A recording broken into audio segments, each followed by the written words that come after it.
What's up, cool cats and kittens? It is Uncle Mad here. Special Friday night live stream. Didn't do a vlog today, so figured I'd check in this way instead. I'm hanging out. I'm playing FIFA because I understand that streaming video games is popular. Kids like that. So you can't see it. I don't know how to make that happen. So I'm just playing FIFA myself. But I'm going to hit some topics, talk about some stuff that's been going on lately. The cat's trying to get in here. So I haven't talked about Titans in a while. Didn't do a Titans Tuesday the last couple of weeks because season ended. Wasn't quite a whole lot of news to go into. Been a little bit here and there. But I figured I'd wait, let some stuff build up and get into it. So we'll talk a little bit about that. A little bit of an advanced look at the Super Bowl. Do a little bit more in-depth breakdown of Super Bowl next week. I'll have a full vlog with all my picks, thoughts, gambling ideas for that game. Got to talk about the whole GameStop situation. Can't let that go by without giving my 2 cents. Everybody's got to put their video out of Stupid Guy Explains the Stock Market. So get ready for the dumbest one yet. And then I've got a couple things that came in the mail. Going to unbox those. Nobody sent them to me. I bought them for myself, but they relate back to a previous vlog, so I figured this would be a good place to open them up and actually look at them here. So we'll get to that a little bit later on. Might just throw some random thoughts out there. It's a live stream. Anything can happen. If you're watching, jump in the chat, join the party, have fun with me. Friday night, let's have some fun. All right, Titans. First off, right out of the gates, let's get to it. Big news coming out of Titans camp has been the changes to the coaching staff. First out of the gate, Arthur Smith. Very good, very popular offensive coordinator departs to take the head coaching job at the Atlanta Falcons. Pretty happy for him. You know, he was good for us in the time he was here. I'm really happy that he went to an NFC team and not an AFC team because wouldn't want to have to play him on a regular basis, so I appreciate that. The kind of secondary news that came with that was he convinced Dean Pease decided to come out of retirement to serve as his defensive coordinator there in Atlanta. A lot of talk in Titans world. You know, does that indicate that Vrabel could have got Pease to come back? Does that just, a sign of Pease getting an itch, but also seeing a good opportunity to help out a new young head coach that he's got a relationship with? Who knows? Who's to say? It's probably 6 one way, half a dozen the other. Maybe a little bit on both sides there, but the Titans coordinator reunion going down in Atlanta. It'll be interesting to see how that pans out. I like Arthur Smith. I think he's done some good things here, obviously, but I'm not so sold that he was necessarily fully ready to be a head coach. I kind of think it would have done him well to maybe stick around another year because I think there were still games where our offense could have been better. And who knows how much of that is him, how much of that is Vrabel kind of dictating the way that he wants the offense to be called. You never really know what's going on with who's kind of controlling what there. But, he's put his time in. He's been in the NFL for 10 years. There's certain people were throwing him under the bus saying, oh, his daddy got him this job. Clearly not the case. Worked his way up, proven himself with how good our offense has been in the last 2 years under him. So, always trying to join the stream. So good for him. Excited to see what he does, except when he plays. Getting gambling results coming in on my phone, and they're not good. I keep betting on NBA and college basketball because we're running out of stuff to bet on. I'm taking other people's picks. I don't know what to do on there, so if people put picks out, I go with them. Probably not the best idea, but anyways, congratulations to Arthur Smith. I'm sure there'll be a degree of success there in Atlanta. It'll be interesting to see what happens. Does Matt Ryan stay? Do they just start to tear that up and build from scratch like a lot of the teams seem to be wanting to do with the older quarterbacks now? That'll be interesting. I mean, on paper, between Julio Jones, Matt Ryan, they have a lot of talent on offense that I'm sure Arthur Smith would love to work with, unless they just feel like, it's time to blow it up and rebuild. I don't know that I would want to do that, got good talent. If he's a smart guy, he can figure out how to make him still work, we're not too far removed from Matt Ryan essentially being an MVP candidate. Did he actually win the MVP that year? I don't remember. Anyway, but good for him. I'm sure he'll have some success there. Like I said, I'm not sure if it was the right time yet. Maybe another year would have done him well, but having a veteran like DD's to kind of take control of the defense, make sure that side of the ball is short up, certainly is going to help. So good luck to him unless he happens to come up against the Titans somewhere along the way in the Super Bowl or something like that.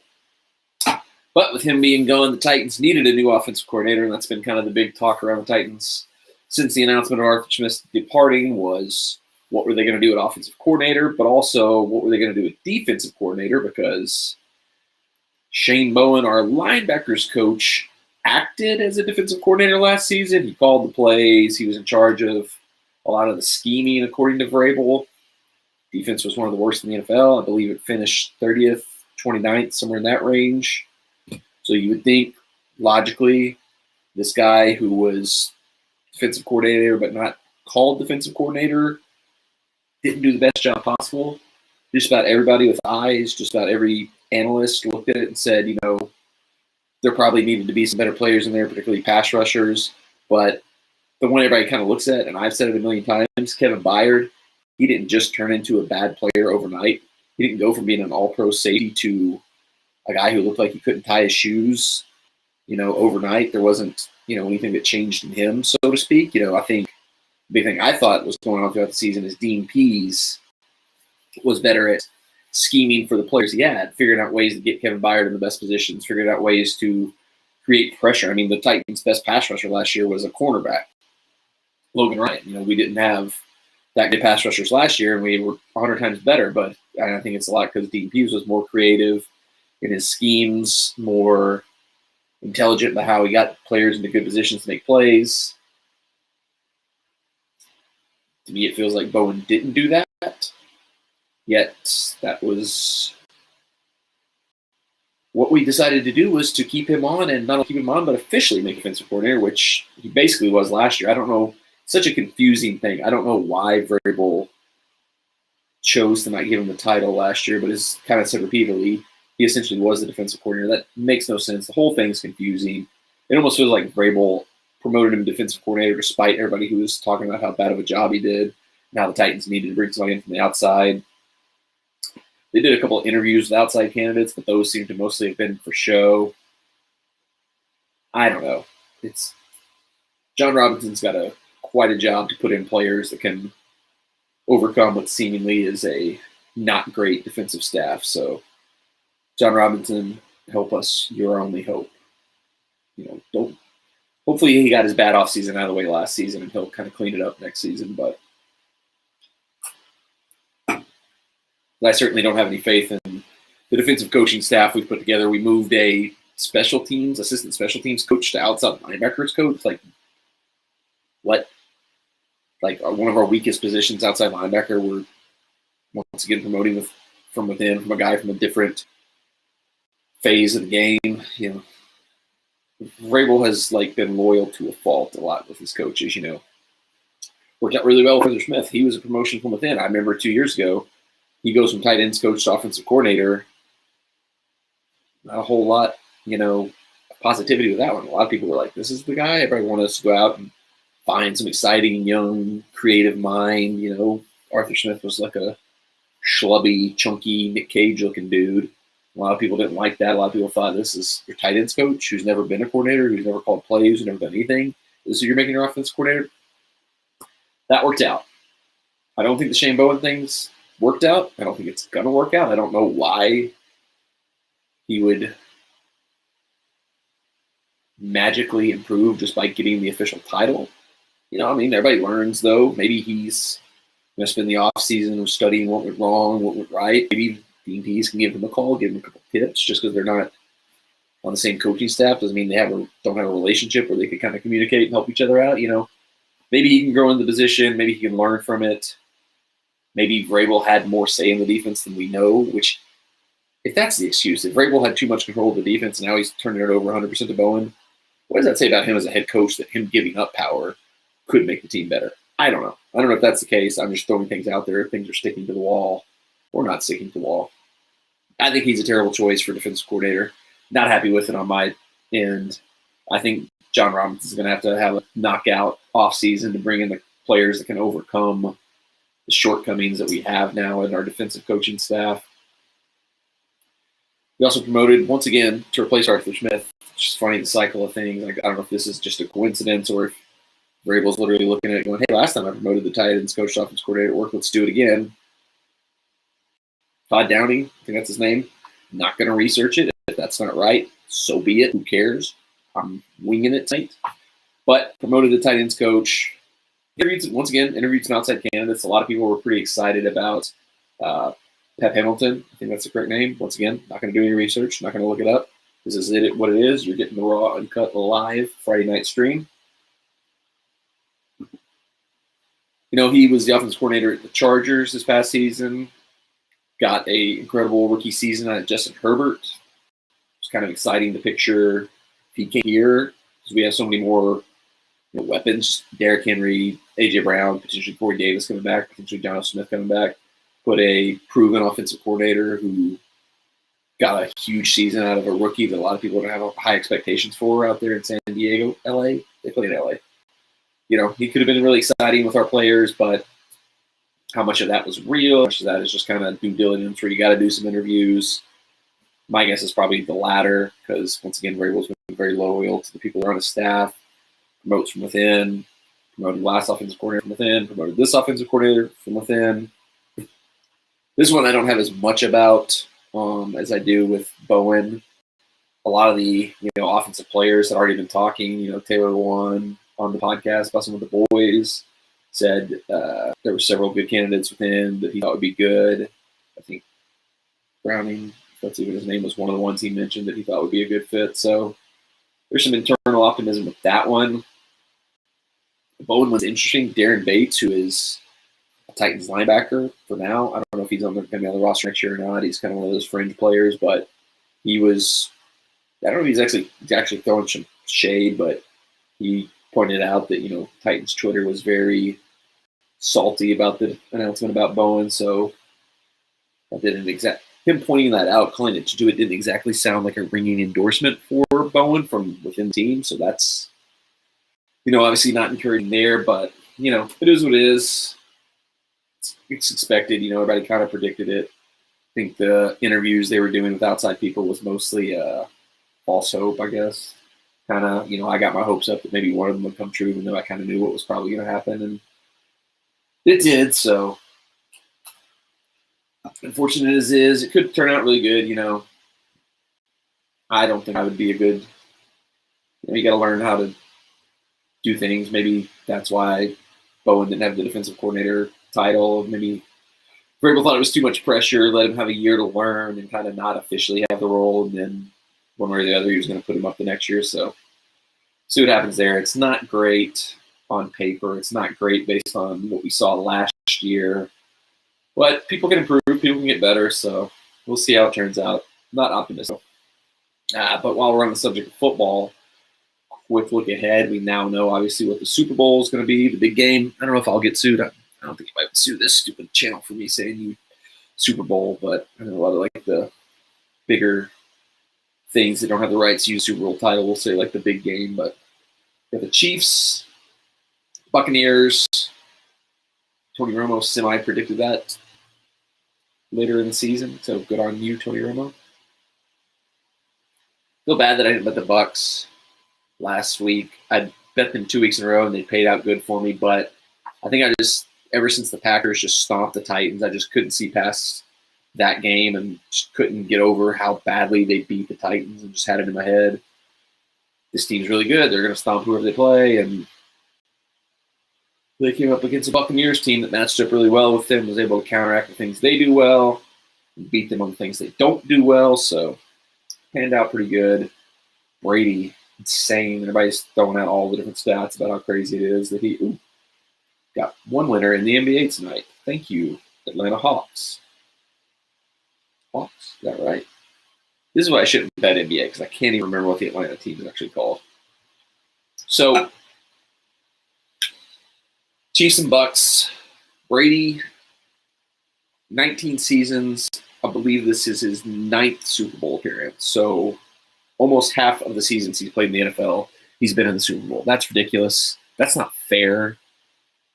So many teams out there struggling, desperate, that would love to be in just one Super Bowl, and that jerk's been in 9. Tough one. And the worst part about it was I was so confident in the Packers that about all of my bets outside of just Chiefs -3 had the Packers tied to it somehow. I had money lines, I had parlays, teasers, different whatever. I lost like 5 bets on that stupid Packers game where I was putting too much stock in the Packers. I had my best bet, the one I thought was the safest bet, was Aaron Jones anytime touchdown, and he fumbled twice and got hurt and didn't play the rest of the game. So that one was a huge disaster. I also had Chris Godwin over 5.5 catches. He caught 4 in like the first half and then like disappeared in the second half. So not a great betting game for me in that one. So as difficult as it sounds to go against the Bucs again after how badly I botched that one, DraftKings had a early bird 55% profit boost on placing a bet early on the game.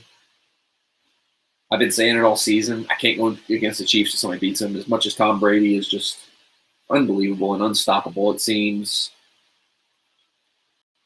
I felt like, that's kind of been my mantra. Every time anybody's asked me, like, hey, who thinks he'll win the Super Bowl? Who thinks he'll win the Super Bowl? My thing's been like, I can't bet against the Chiefs until somebody beats them. So sticking with that, 3's not a hugely scary number. I can obviously see it being a Bucs win. I can obviously see it being a 1 or 2 point game, but 3's a reasonably close number where I feel pretty good about it. So with the 55% profit boost, went ahead and locked that in. So I'm on Chiefs -3. Obviously, as we get into the week, we might look at some other stuff, some props. Props are always really fun on the Super Bowl. Who's going to win the coin toss? Going to be heads, going to be tails? What color is the Gatorade going to be? Over, under on the national anthem. Going to look at all those things as we get closer to the game. Lock some picks in there, which I will, of course, talk about. I'm going to do a vlog on it probably next Friday. That'll probably come out instead of like that's what I've usually done with like going into the NFL weekend, just have the Friday vlog be kind of a picks, predictions, gambling stuff that I'm doing type thing. So expect that next Friday. Follow me on Twitter as well. Links are down below in the YouTube description if you're not seeing this on Twitter. So I'll post stuff there as well. So I'm leaning red Gatorade, although that feels too predictable because both teams are red. Chiefs, Bucs. But that almost seems too obvious. So maybe like purple, maybe yellow, maybe the classic greenish yellow. Is the classic, would you call it green or would you call it yellow? Let me know in the comments what color that is. I might bet that. That one just seems like a safe bet. We'll see. I'm definitely going to bet something on Gatorade. I'm definitely going to bet on the national anthem. I'm definitely going to bet heads or tails. Those are just too fun as props to not bet them. So full vlog onto the Super Bowl next week coming there, but I am on Kansas City -3 right out of the gates.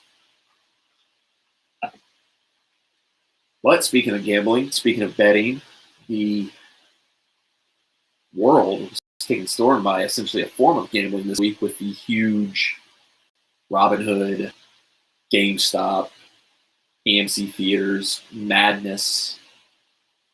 So as with everybody who has a YouTube channel, as with everybody who has a Twitter account, as with everybody that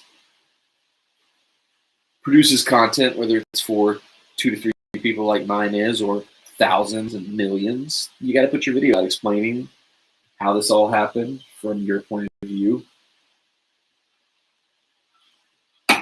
So, which actually I've learned a lot about the stock market from having to read all this and kind of following along the story. So it's interesting. I think a lot of people are probably in that boat where they probably knew none of this, but now how many more people know what a short is now after this? So, all right, so here we go. Hedge fund people shorted or planned to short GameStop stock. What that means is they would borrow GameStop stocks from a brokerage, immediately sell them at the price they were at right there, expecting that price to drop, sometimes dramatically. And once the price went as low as they hoped it would go, they give the stock back to the brokerage they borrowed it from. They keep the difference in the price from the sell there, make a lot of money sometimes depending on it. I assume the brokerage gets a percentage off that because I don't know That's one thing I've never fully been able to get the answer to, is why the brokerage loans out the stocks. What do they get from it? I think there has to be like a commission or percentage or something there. There's no way that they just give away stock and then get it back when it's crashed into the dirt. So the Reddit Wall Street community had heard about this, and I think I've heard it was kind of out of spite, because there was also like a mix of people that were kind of into Robinhood and the kind of new access trading crossed over with people who just like really like video games and thought it was like a great way to spite some rich person and protect a video game company by causing a short squeeze, which means this person's expecting the price on GameStop to drop, but this collection of Redditors banded together to all buy up as much GameStop stock as they could. And when there's a huge movement of sales on a stock, it's going to go up, which is the opposite of what the person who was shorting the stock wanted. And so then the person who bought the stock was trying to short it, then starts buying the stock themselves to try to catch up and not get completely lost on this, which further goes it up. So then the people that started it, they buy some more because they want to keep it going. It's just going up and up and up. So then everybody's just jumping in. And there's other like people who weren't part of the Reddit group, people who aren't part of the hedge fund, who were just seeing this trend, who were reading the initial wave on it on the internet, start hearing about it. And there's like just random people are going, oh, I got to get this GameStop stock. Apparently it's going through the roof. Stupid me. I first heard about this, first saw it last Friday. It's like a week ago today. Stock was at about $50. I'm thinking, and I'm sure there's a lot of people who are in the same boat as I am, so I don't feel as stupid because I don't think anybody saw how crazy it was going to get. I'm thinking this stock is worth like $7, $5. It's at 50, which is insane. I don't want to buy it at 50 because at that point in time, my thought was the bubble's going to pop on this. It can only go so high. I don't want to buy it at 50 if it's going to max out at like 55 or 60. Or even worse, if I buy it at 50 and then it tanks back down to its normal price at 10, and I'm like, holy crap, I got this stupid stock for $50 and lost it all. So I think it's kind of a funny, interesting story. Kind of let it go. Don't really think too much more about it. Income, I believe it was Tuesday or Wednesday of this week, maybe even earlier. The process just kept going and kept going and kept going. It just kept going up and up and up. And it was up to like $300+ middle of this week. Like as of like Tuesday, Wednesday, it was up to like $300, going just absolutely nuts, killing these hedge funds to the point that they're just desperate. They're losing billions of dollars. And other people who just had so many people that had randomly had GameStop, like some people got it as a free stock when they signed up for Robinhood. There's one crazy story of a guy who for some reason just kind of liked it as a stock, thought it might be beneficial, and put like $50,000 of his life savings into GameStop like last year, that turned into like $15 million for that guy. All these crazy stories about how this was going nuts. So where it gets really interesting, where it goes kind of twist and it turns into like something that's definitely going to be turned into a movie or a Law and Order episode here in a couple of years. Yesterday, Robinhood takes all these stocks because AMC was starting to get, there's other ones, AMC, Nokia, some other ones where the people on Reddit were discovering that they were also being shorted. These were more ones they could create short squeezes on and recreate it. So they're starting to jump on those. Robinhood takes all those stocks down. They say, no more, you can't buy these anymore, which is bullcrap. Robinhood's whole deal is to create a free market that anybody can access. I mean, it's literally called Robinhood. It's all about giving to the poor. But why did they take it down? To protect the rich. Now, they haven't addressed this. You know, the CEO, all the PR bullcrap keeps saying, oh, we did this to protect our customers. You know, they keep acting like the Robinhood investors, these people new to the market, are overextending themselves and putting themselves in a dangerous spot by buying all this stock, which, you know, it's possible, you know, if it crashes and people were buying it at 300, buying crazy amounts of shares, it's possible to get themselves screwed over. But taking their ability away to make those decisions, you're taking away a free market. Now, I will give them one slight benefit of the doubt. There was kind of a notable story last year where a guy got himself into some trouble with Robinhood. I don't exactly remember the details of it, but he was doing a certain purchasing technique that ended up resulting in him having like negative $20,000 in his Robinhood account and ended up killing himself. I'm sure to a degree they have to take stuff like that into account when these things start to happen. But completely taking them down, completely stopping the sell of it, basically taking the free market aspect of their site, which is what they kind of built the platform on out of the table, pretty much bullcrap. Go behind the scenes of that, it turns out one of the hedge funds that was getting this so much trouble with the whole thing with the short squeeze got bailed out by an investment firm. Came in, bought them out, got them out of all their GameStop shares, basically saved them.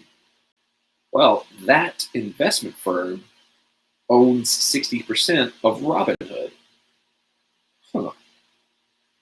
So a company that bailed out a $1 billion hedge fund that was falling apart and desperate to be saved owns 60% of Robinhood. Robinhood takes the stocks down that are causing the problems to those people. Huh. I mean, I'm just saying, do the math on that. You can kind of connect the dots. Most people have. Robinhood keeps putting out that they were doing it in the interest of their clients, to protect them. But basically what they were hoping to happen, at least what most people think, is take those stocks down where people can't buy any more of them. People panic, they sell off the stocks, trying to make sure they get as much out of it as they possibly can before it crashes. Stock drops down, investment firms, hedge funds, saved. But, it seems like there was a dip. It did go down, but Robinhood got a bunch of bad press. People actually like, Republicans, Democrats, libertarians, non-political people. Everybody basically was coming for their heads. Still a lot of talk that they might have screwed themselves over and might be getting taken down together eventually, but I came back today, put all those stocks back up for sale, but limited how much you could buy, which further restricting the free market. And it seems like the dip yesterday, enough people held, enough people got the message, don't sell. This is what they want you to do. They want you to sell to crash the stock. Hold, hold, hold. If we get through this, it's going to keep going up. We're going to get back on the good side of it. And it looks like, they can change the rules again. They can make new policies. They can figure out new ways to screw the people over that were making all the money on those stocks. But at least for now, it kind of looks like the retail investors, I believe is the term that keeps getting battered around for the commoners that have been able to access the precious stock market that the billionaires are so upset about. Looks like they've weathered the storm, and at least for now, it's going to come back. There should be some more growth on those stocks. How much more, how long till another rule changes, another restriction is put into place. That's where people are going to start having to walk a tightrope, so to speak. Do you, the line that these people, the Reddit community, the other people that got in on it are trying to share, trying to spread is don't sell, don't sell, don't sell. If you don't sell, it's just going to keep going up because it's going to screw up the whole thing. It has to go up if you don't sell. And if you can, keep buying to keep it going up. So how long do people stick at? How long can this band of rebels that have been assembled stick together? Who's going to be the first to kind of break the lines and say, I just want my money, and kind of crash the whole thing? That's going to be the kind of toe the line. It's trying to figure out, survive certain waves of it. Now it's just figuring out when to sell and not get screwed over. So it's going to be interesting to watch. It's going to be interesting to pay attention to. I will neither confirm nor deny if I am at all involved in any of these trades, any of these stocks. I'm not a legally authorized stock advisor, so nothing I'm saying is stock advice. It's just random ramblings of a crazy person.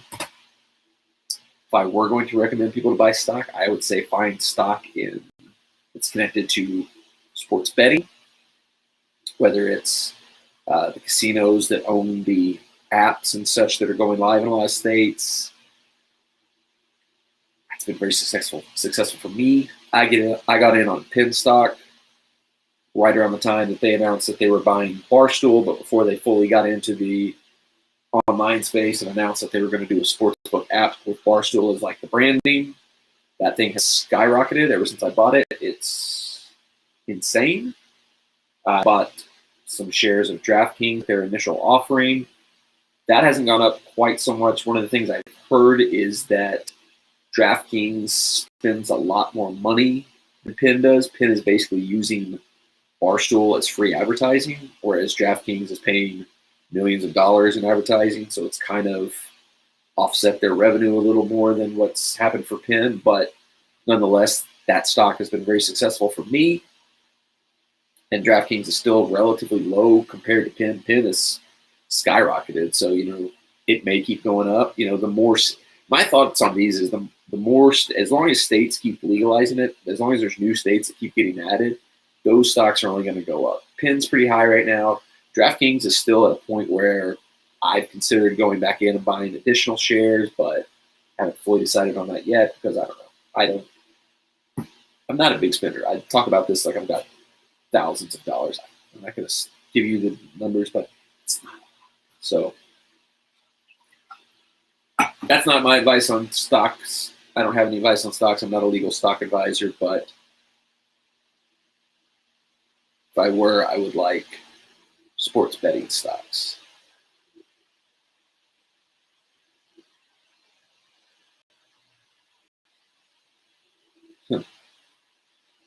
Okay, let's do some quick unboxings, and then we'll wrap this up. All right, what do I got there?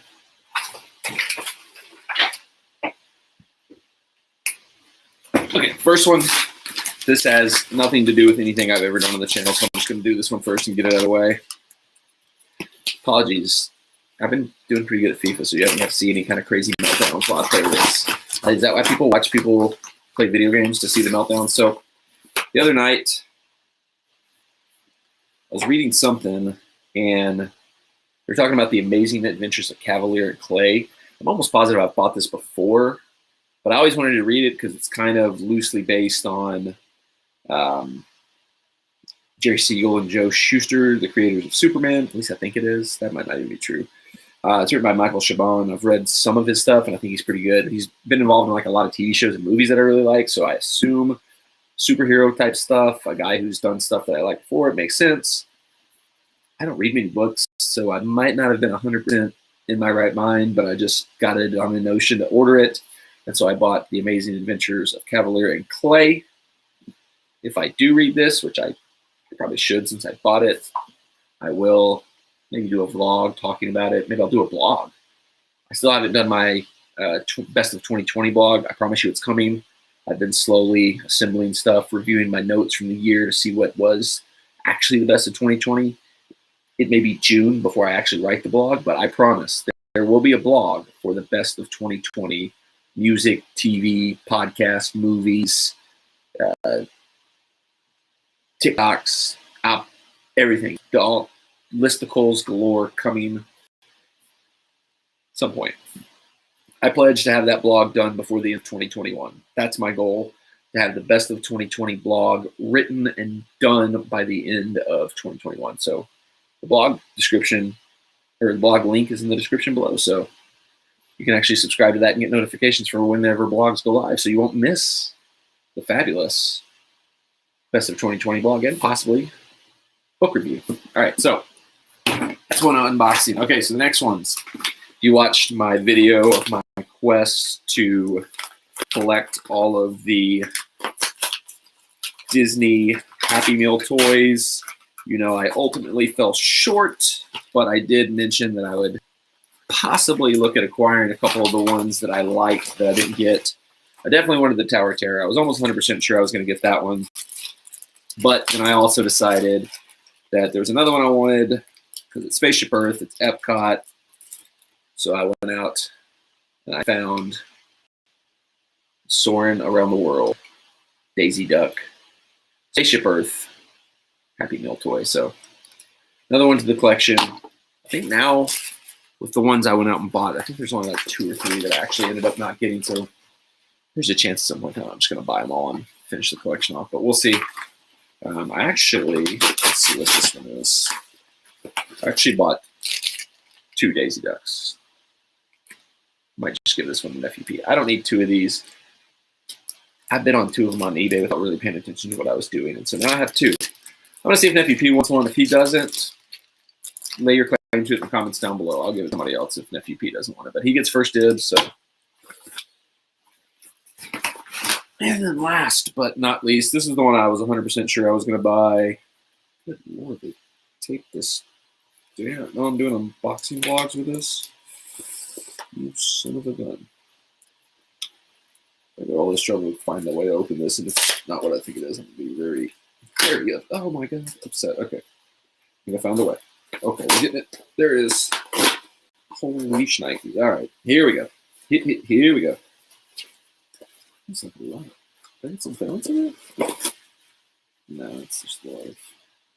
There's a lot of unnecessary boxing just to get this thing in. All right, here we go. It is. This was the one I said I was almost definitely going to buy.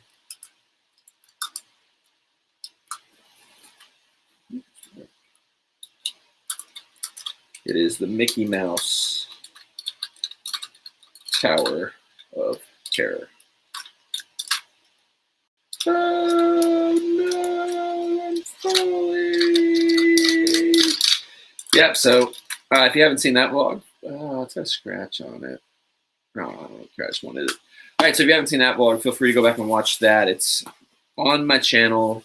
The hunt to get all of the Disney Happy Meal toys. Obviously, I failed in the hunt, but I went back and found some of the ones that I still wanted, so happy with that. Happy with everything I've got. I think that's going to do it. Thank you for joining us for this Friday night live stream. If you're watching live, if you're not, if you're watching this on a replay, thank you for watching the replay. I am going to probably do one more live stream this weekend because the second biggest wrestling pay-per-view of the year is Sunday night. That's what it was. My dad came over and helped put up the Village. Go back, watch the vlog about the Village. It's in my channel. Go find it. It's great. He's actually packed it up early this year, sadly. He usually didn't put it up like April. He asked me if I could come over Sunday to help put up the Village. I said, I think something's going on Sunday, but I can't remember now. So sure, I'll come by and help put up the Village.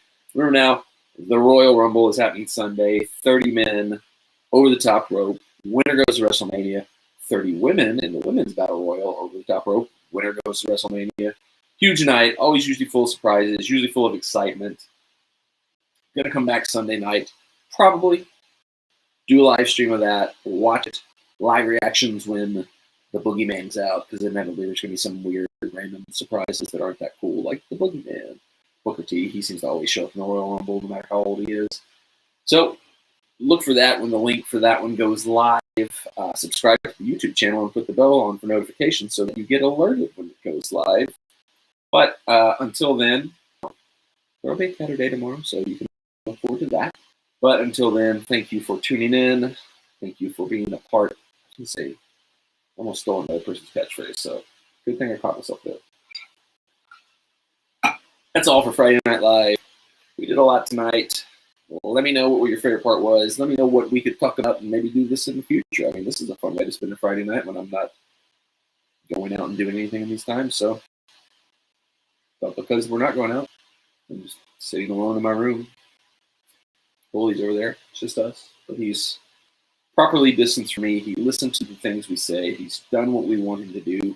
He followed the mantra, don't stand so close to me. Good night.